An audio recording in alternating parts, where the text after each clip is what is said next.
గురువుగారు, భక్తి, ముక్తి ఈ రెండిటి ప్రాధాన్యత ఏమిటి? భక్తి ద్వారా ముక్తిని పొందవచ్చా? భక్తి, ముక్తి అందమైన పదాలు. భక్తి ద్వారా ముక్తిని మనం తప్పక సాధించుకోవచ్చు. అయితే ఈ రెండింటి మధ్య ఇంకొక పదం కూడా వచ్చి చేరుతుంది. లౌకికమైన వ్యవహారాల కారణంగా ఆ పదం భుక్తి. మనం చేసే ఏ పని అయినా కూడా భుక్తి మార్గం కోసమే కదా.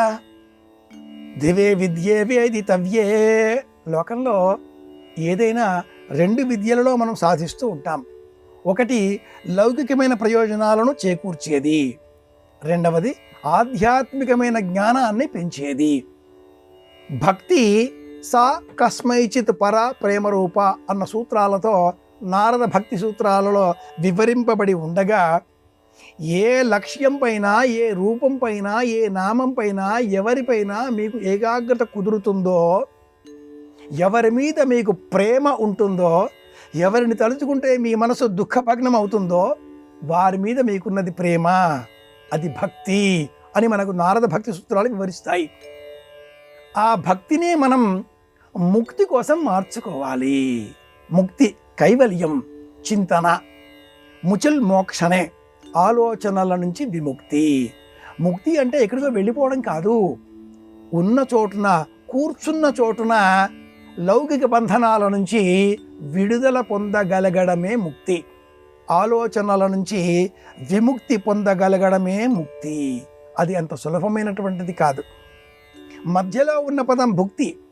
ఆ భుక్తిని మనం కాస్త విడిచిపెట్టుకోగలిగితే, భుక్తి పైన ఏకాగ్రత తొలగించుకోగలిగితే భక్తి ఏర్పడుతుంది. ఆ భక్తి దేవతాకమైనది అయినప్పుడు ఆ దేవతా స్వరూప అనుగ్రహం కోరి మనం జపము, ధ్యానము, పూజ, నమస్కారము ఏదో చేస్తూ ఉంటాం. పారాయణలు ఇవన్నీ కూడా అందుకోసమే, దీపారాధనలు అందుకోసమే. ఇలా చేసే క్రమంలో ముక్తి కావాలి అనే సంకల్పం కూడా చేయకుండా, ద్వంద్వాతీతంగా నాకిది కావాలి అనే లక్ష్యం కూడా లేకుండా ఏక సంకల్పంతో, ఏకాగ్రతతో భక్తిని కుదుర్చుకున్నట్లయితే తప్పక ముక్తి లభిస్తుంది. కలియుగానికి సంబంధించి భజ సేవాయాం, ఇది నిర్మాణాత్మకమైనటువంటి నిర్వచనం. భజ సేవాయాం, భజన చేయడం, సేవ చేయడం, ఇది భక్తి.